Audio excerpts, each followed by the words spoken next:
उद्या आहे मार्गशीर्ष महिन्यातील तिसरा गुरुवार. बोलता बोलता उद्या मार्गशीर्ष महिन्यातील तिसरा गुरुवार सुद्धा आला. मार्गशीर्ष महिना हा भगवान विष्णू आणि माता लक्ष्मीच्या उपासनेसाठी अतिशय महत्त्वाचा महिना. आजच्या व्हिडिओमध्ये मार्गशीर्षच्या तिसऱ्या गुरुवारी आपल्याला कुंकवाची एक सेवा करायची आहे. ती कुठली तेच आपण बघूया. सगळ्यात आधी आपल्याला बघा, आपल्या घरात जर माता लक्ष्मीची मूर्ती असेल, चांदीची असो किंवा मग पितळेची असो, तर त्या मूर्तीवर अभिषेक करत असताना आपण दुधाने करतो, पंचामृताने करतो, पाण्याने करतो. पण उद्या कुंकवाने अभिषेक करा. तर माता लक्ष्मीला कुंकवाने अभिषेक करायचा आहे. तर माता लक्ष्मीला आता तो कसा करायचा आहे, तुम्ही जेव्हा अभिषेक करताना मग श्री सूक्तमचं पठण करत असाल किंवा माता लक्ष्मीचा कुठला पण मंत्र जप करत असाल, तर पाणी घ्या, पाण्यामध्ये कुंकू टाका आणि ते कुंकू मिश्रित पाण्याचा अभिषेक तुम्हाला माता लक्ष्मीवर उद्या आवर्जून करायचा आहे. ज्यांना तिसऱ्या गुरुवारी अडचण आहे तर त्यांनी चौथ्या गुरुवारी केलं तरी हरकत नाही, पण तिसऱ्या गुरुवारी केलं तर खूपच चांगलं आहे. त्याच्याबरोबर कुंकवाचा अभिषेक केल्यावर माता लक्ष्मीची मूर्ती स्वच्छ पुसून घ्यायची आहे, ती जागेवर ठेवायची आहे. त्याच्याबरोबर येतं की आपल्याला कुंकवाचं अर्चन करायचं आहे. होय, कुंकवाचं अर्चन करायचं असतं, पण कुठला मंत्र म्हणायचा आहे ते तुम्हाला सांगते. आपण श्री सूक्तमचं पठण करतो, कुंकुम अर्चन करतो. त्याच्याबरोबर आपण माता लक्ष्मीचा कुठला पण मंत्र म्हणून आपण कुंकुम अर्चन करत असतो. माता लक्ष्मीची मूर्ती असेल, फोटो असेल किंवा तुमच्याकडे श्रीयंत्र असेल तर त्याच्यावर सुद्धा आपण अभिषेक करत असतो किंवा कुंकुम अर्चन करत असतो. तर कुंकवानेच अभिषेक घालायचा असतो. म्हणजे काय की माता लक्ष्मीला कुंकवाने आंघोळ घालायची असते, कुंकुम अर्चन करायचं असतं. आणि ते कुंकू इतकं प्रभावी असतं की ज्या घरात कुंकुम अर्चन करतात ना, तर त्या घरातले ते जे काही कुंकू आहे ना, ते याला त्याला न वाटत बसता ते कुंकू आपल्याकडेच ठेवायचं आहे. आपण आपल्या कपाळी लावायचं आहे. आपले जे काही पती आहेत तर त्यांनाही सांगायचं आहे लावायला.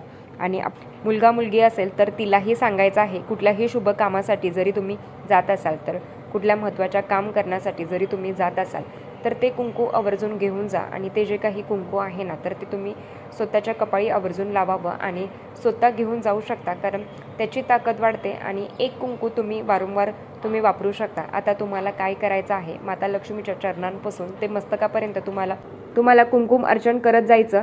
ते कसं करायचं, कमलात्मक मंत्र म्हणून. कमलात्मक मंत्र अतिशय सुंदर आणि खूप प्रभावी हा मंत्र आहे. कमलात्मक मंत्र काय आहे, तर ओम श्रीम ह्रीम श्रीम कमले कमलाले प्रसिद्ध श्रीम ह्रीम श्री महालक्ष्मी नमः.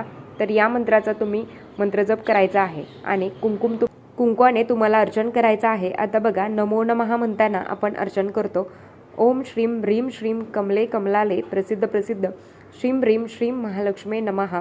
नमो नमः म्हणताना देवीच्या मस्तकापासून सुरुवात करायची. तिच्या चरणांपर्यंत आपल्याला कुंकवाने अभिषेक घालायचा असतो. हे कधी करायचं, ज्यांच्या घरात मूर्ती आहे तर ते करू शकतात. ज्यांच्या घरात फोटो आहे तर त्यांनी फोटोला पण देवीच्या पायापासून ते देवीच्या मस्तकापर्यंत नमो नमः म्हणताना कुंकुम अर्चन करायचं आहे. तर हे तुम्ही करू शकता. पण याच्यापेक्षा पण सुंदर एक सेवा आहे. तर ती काय आहे, श्री सूक्तमचं पठण करत असताना कमलात्मक मंत्र संपुटीत लावायचा आणि नमो नमः म्हणायचा. आता कसं ते तुम्हाला सांगते. श्री सूक्तम. हरि ओम हिरण्यवर्णाम हरिणीम सुवर्ण रजतस्रजाम चंद्राम हिरण्यम लक्ष्मीम जातवेदो महावह. ओम श्रीं ह्रीं श्रीं कमले कमलाले प्रसिद्ध श्रीं ह्रीं श्रीं महालक्ष्मी नमो नमः म्हणताना तुम्हाला कुंकवाचं अर्चन करायचं आहे. किती सुंदर सेवा घडेल बघा. श्री सूक्तम होतंय, कमलात्मक मंत्र होतोय आणि हे दोन्हीही मंत्र पठण करून, हे दोन्ही स्तोत्र पठण करून तुम्हाला कुंकुम अर्चन करायचं आहे. अतिशय सुंदर सेवा. एकदा जरी केली तर एकदा श्री सूक्तम पठण करून तुम्ही कुंकुम अर्चन केलं तर 16 वेळा केलं तर सोन्यासारखी सेवा घडेल. आणि 16 वेळा श्री सूक्तम म्हणायचं आहे, 16 वेळा संपुटीत कमलात्मक मंत्र लावायचा आहे आणि नमो नमः म्हणायचं आहे. आता हे तुमच्यावर आहे आणि फक्त ज्यांना कमलात्मक मंत्र म्हणायचा आहे, मग तुम्ही 51 वेळा म्हणा, 21 वेळा म्हणा, 108 वेळा म्हणा, तुमची इच्छा. खूप सुंदर लक्ष्मीला प्रिय हा कमलात्मक मंत्र आहे, म्हणून तुम्हाला उद्या सेवा करायची आहे. तर ही सेवा करून तुम्हाला खूप गबाळ मिळणार आहे. मला असं अजिबात म्हणायचं नाही, पण माता लक्ष्मीच्या आवडतीची सेवा आहे. आणि मार्गशीर्ष महिन्यातील गुरुवारी जो व्यक्ती करतो तर त्याला अनुभव येतो. तर आपल्या आर्थिक अडचणी कमी होतात, घरातल्या अडचणी कमी होतात आणि अष्टलक्ष्मी प्राप्त होते. ज्याच्यात फक्त पैसा म्हणजे लक्ष्मी नाही, सुख, समाधान, शांतीसुद्धा घरात आपल्याला मिळते. म्हणून जेवढं शक्य होईल तर तेवढी सेवा करण्याचा तुम्ही प्रयत्न करा.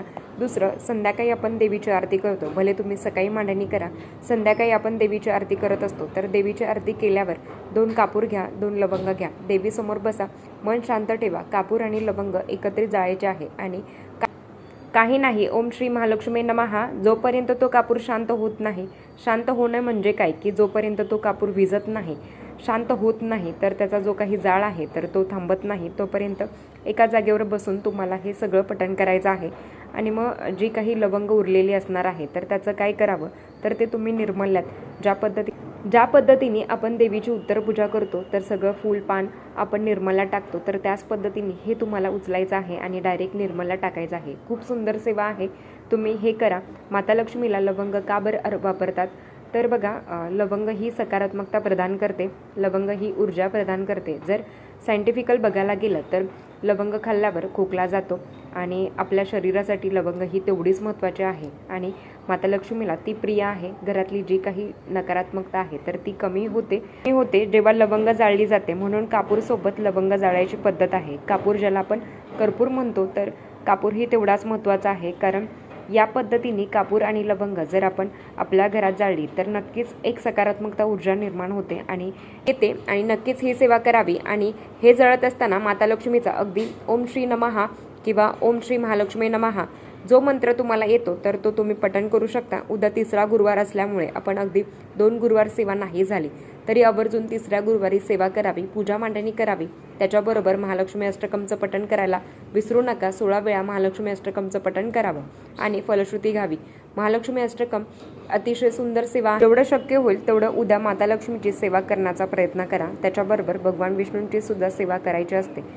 भगवान विष्णूंची कुठली सेवा करावी या संदर्भातली माहिती मागच्या व्हिडिओमध्ये दिलेली आहे, तर नक्कीच बघा. ज्यांना सत्यनारायण करायचं बाकी आहे तर ते सुद्धा उद्या सत्यनारायण करू शकतात. तर या पद्धतीने आपल्याला छानपैकी मार्गशीर्षचा तिसरा गुरुवार साजरी करायचा आहे, तर तुम्ही सुद्धा साजरी करा. तर उपवास नाही केला तरी चालेल, पण सेवा करण्याचा प्रयत्न करा. तर चला, आजच्यासाठी इतकंच. आजचा व्हिडिओ इथेच थांबवते. आवडला असेल तर लाईक, शेअर, सबस्क्राईब. परत भेटूया अशाच नवीन व्हिडिओसोबत. तोपर्यंत धन्यवाद. श्री स्वामी समर्थ.